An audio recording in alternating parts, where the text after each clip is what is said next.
Welcome to our ultimate guide on collector's tokens in Marvel Snap. Today, we'll explore how these tokens can elevate your game experience in 2025. So, what exactly are collector's tokens?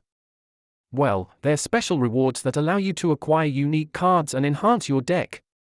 Collector's tokens can be earned by completing various in-game tasks or events, and you can spend them on powerful cards that fit your strategy.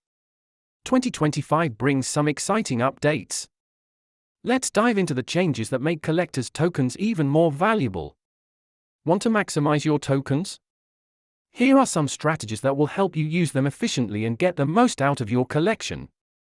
Here's a rundown of the top cards to acquire with your collector's tokens. Choose wisely to strengthen your deck. Get ready for upcoming events. Collector's tokens will have specific designs and rewards tailored just for those occasions. Hear from the players themselves. Check out these success stories and how collector's tokens changed their game. Avoid the pitfalls. Let's discuss common mistakes players make when using collector's tokens and how to steer clear of them. To wrap it up, remember these tips to make the most of your collector's tokens. Happy gaming and may your decks be ever strong.